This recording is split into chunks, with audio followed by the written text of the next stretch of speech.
আসসালামু আলাইকুম এভরিওয়ান, কেমন আছো তোমরা সবাই? আশা করি খুব ভালো আছো, সুস্থ আছো। সবাইকে জানাই গুড মর্নিং। চলে এসেছি আর একটা নতুন ভিডিও নিয়ে।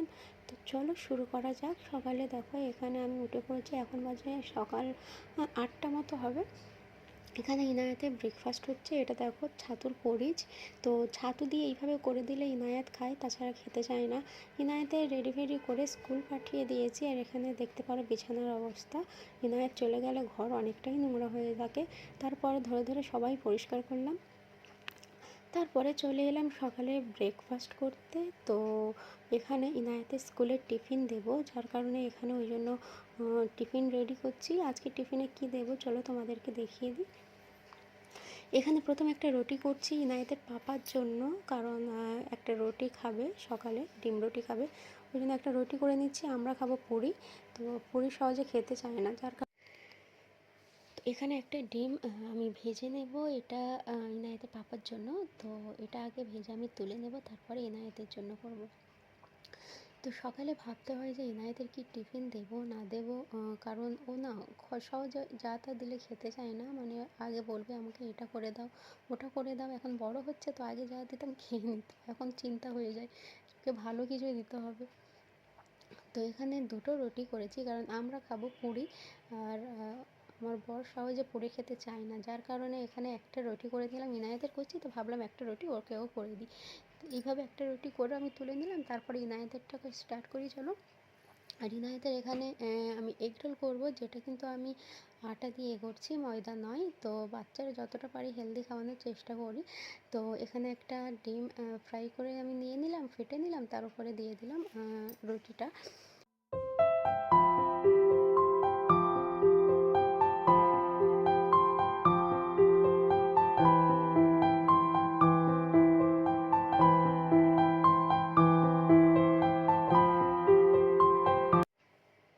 তো এখানে আমার প্রচুর হুটোপাটা চলছে। এখানে বেজে গেছে 9টা 20 হয়ে গেছে, মানে আমার 9:30টার মধ্যে এটাকে কমপ্লিট করতে হবে। আর আমার কেন জানি না ভিডিও যখনই করি না আমার অনেকটা লেট হয়ে যায় সব কিছু। তো এই হচ্ছে ব্যাপার। তো দেখো এখানে সিম্পলের ওপরে করবো। ইনায়েত বেশি কোনো কিছু খেতে পছন্দ করে না। তো এখানে একটু মায়ো দিয়ে দিলাম আর একটু সস দিয়ে ভালো করে এটাকে মাখিয়ে দিলাম। আর তারপরে শুধু একটু শসা দেবো, কারণ ও শসাটাই খায়। আর বেশি কিছু দিলেও খেতে চায় না, আর সবজি ফবজি দিলে তো মোটেই খাবে না। তো যার কারণে এখানে সিম্পলের ওপরে করে দিচ্ছি। তো এখানে এরকম একটা শসা ছোটো মতো কেটে দিয়ে দিলাম, ও শসাটা খেয়ে নেয়। তারপরে একটু এখানে দিয়ে দিচ্ছি চাট মশলা, একটু নুন দিয়ে দেবো আর একটু জিরে দিয়ে দেবো, ব্যাস, যাতে একটু মুখেও টেস্ট লাগে। ওর মুখে টেস্ট লাগার জন্য আমার সব কিছু করতে হয়। তো এখানে এইভাবে রোল করে দেবো, করে একটা কাগজ নিয়ে এইভাবে মুড়ে দেবো যাতে খুলে না যায়। তো এইভাবে ধরে যদি বাচ্চা খেয়ে নিতে পারে, যার কারণে আমি রোল করে দিলাম। তো চলো টিফিন বক্সটা তাড়াতাড়ি আমি রেডি করছি। কিন্তু আমি কতটা বড় বোকা দেখো, এখানে টিফিন বক্সের রোলটা ধরছে না। আমার মাথায় এটা নেই যে আমি নিচে দিয়ে দিই, মানে টিফিন বক্সের নিচে তো ভালো স্পেস আছে, আমি ওটাকে কেটে দিয়েছি, দিয়ে দুভাগ করে দিয়েছি। তো এই হচ্ছে ব্যাপার। তো নিচে দিয়ে দিলে একটা গোটা থাকছে, এখানে আমি কেটে দুভাগ করে দিয়েছি। তারপর এখানে একটা অ্যাপেল আর একটা কুল ছিল, এখানে দিয়ে দিয়েছি। তারপরে হঠাৎ দেখলাম তরমুজ আনলো, ওই জন্য তরমুজটা ফটাফট কেটে 2-4টে দিয়ে দিলাম। এনায় তরমুজ খেতে খুব পছন্দ করে। এখানে দেখো আলুর এটা তরকারি, যেটা আমাদের সকালে ব্রেকফাস্ট হবে। তো এখানে পুরি কতগুলো এনেছে দেখো, যেটা ওটা দিয়ে খাওয়া হবে। আর এখানে একটা বড় তরমুজ এনেছে, যার থেকে অল্প একটু কেটে ইনায়েতকে দিয়ে দেওয়া হয়েছে। তো ফটাফট আমি এখানে এবার চালটা ধুয়ে দেবো। এখানে বেজে গেছে 11টা। তো দুপুরের লাঞ্চটা আমি তোমাদের সাথে আজকে শেয়ার করবো চলো। চাল ধুয়ে বসে দিয়েছি, এখানে মাছ ফাছ ধুয়ে নেওয়া হয়ে গেছে। তারপর আলুটাকে এখানে ফ্রাই করে নেবো চলো। আর এখানে ভাতটা তো সাইডে হচ্ছেই। তো চলো এবার আমি তরকারিটা তোমাদের সাথে শেয়ার। তো আজ করব পাতলা মাছের ঝোল। তো আমার বর বেশি গ্রেভি পছন্দ করে না, আর আমার কিন্তু একটু গ্রেভি পছন্দ হয়। আমার কেন, আমাদের বাড়িতে সবার, কিন্তু আমার বরের কথা কি আমি পাতলা, আমাকে পাতলা করে দাও। তো এখানে সব কিছু পাতলাই করা হবে আজকের। তো একটুখানি পেঁয়াজ নিয়ে নিয়েছি, যাতে আমি 5 ফোড়নের ফোড়ন দিয়েছি, আর একটু পেঁয়াজ লাল করে, তারপর দেখো 2-3টে পেঁয়াজ আমি বেটে নিয়েছি, নিয়ে এইভাবে দিয়ে দিলাম। তো আমি কীভাবে আজকের মাছের ঝোলটা রান্না করি চলো তোমাদেরকে দেখাই। আর এখানে দিয়ে দিলাম 1 চামচ কী বলে কী বলে আদা রসুনের পেস্ট আর এখানে আমার দেওর এখানে হাত দিয়ে এইভাবে ডিস্টার্ব করছে আর কি। তো যাই হোক এখানে মা ভালো করে যেটা আদা রসুন আর পেঁয়াজটা ওটাকে ভালো করে একটু 10 মিনিট ভুনে নিলাম।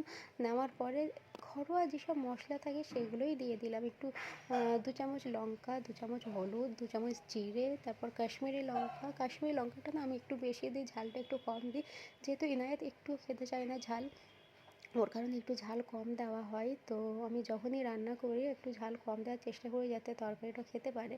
আর আমার শাশুড়ি যখন রান্না করে ও খেতে পারে না, মানে আমার শাশুড়ি একটু ঝাল দেয়। তো এই হচ্ছে ব্যাপার। দুটো আমি টমেটো কেটে নিলাম, নিয়ে এভাবে দিয়ে দিলাম, দিয়ে চাপা দিয়ে দিলাম যাতে একটু মশলাটা কষা হয়ে যাক, ঠিক আছে। তো এইভাবে হয়ে গেছে মশলাটা কষানো, তারপরে যে আলুটা আমি ফ্রাই করে রেখেছি সেটা দিয়ে দিলাম। তো এখানে আলু অল্পই দিয়েছি, তো বাড়িতে লোক অল্প, আর আলু সব 1 পিস করেই খাবে, তার বেশি কেউ খায় না। আর এটাই হচ্ছে ব্যাপার। তো আলুটা এবার সিদ্ধ করার জন্য এখানে ভালো করে একটুখানি নাড়িয়ে পানি দিয়ে চাপা দিয়ে বসিয়ে দেবো। তার মাঝখানে এখানে তরমুজটা আমি কেটে নিচ্ছি, কাটতে কাটতে অলরেডি এখানে খাওয়া হয়ে গেছে, এবারে খাচ্ছে, এইটুকু বেঁচে গেছে। তো এটাও এক্ষুনি শেষ হয়ে যাবে। তো আমাদের বাড়িতে সব কিছু তাড়াতাড়ি শেষ হয়ে যায়। তো এই হচ্ছে ব্যাপার। তার সাথে সাথে কিন্তু এবারে এটা দেখতে হচ্ছে। তো আমি এখানে তাড়াতাড়ি করছি কারণ ইনায়েতকে আনতে যেতে হবে 12:30, 12:40 ছুটি। একটু দই ফাটিয়ে রেখেছিলাম, সেই দইটুকু দিয়ে দিলাম। দইটা দিয়ে দিলে না যে কোনো তরকারির টেস্ট আমার মনে হয় সব বেশি ভালো লাগে। তো যার কারণে এখানে দইটা আমি একটু দিয়ে দিয়েছি, আর সত্যি কথা বলতে তরকারিটা খুবই ভালো হয়েছিল। তো এই হচ্ছে ব্যাপার। আমার বরের আজকের বেশি ভালো লেগেছে কারণ এটা পাতলা ঝোল হয়েছিল। তো এই হচ্ছে ব্যাপার। এখানে এবার পানি দিয়ে দেবো, কষানোর ডান হয়ে গেছে, পানিটা একটু বেশি দিলাম, একটু গ্রেভি আর রাখবো না। আর ধনেপাতা কেটে দিয়ে দিলাম, ধনেপাতা মাছে না হলে আনকমপ্লিট লাগে। তারপরে মাছগুলো এক এক করে দিয়ে দিয়ে দেন নুন ফুন চেক করে চাপা দিয়ে দাও। তো কেমন রেসিপিটা তোমাদেরকে লেগেছে অবশ্যই কিন্তু জানাবে। ইনায়েতকে স্কুল থেকে তো নিয়ে চলে ইনায়েতকে এসেছি। নিয়ে চলে এসেছি, হ্যাঁ স্কুল থেকে চলে এসেছিলাম। এবার ইনায়েতের এখানে ফ্রেশ করিয়ে দিয়েছি, কিউটি পাই লাগছে ইনায়েত, মাশাআল্লাহ। ইনায়েত আজ কি পড়েছে দেখাও ইনায়েত।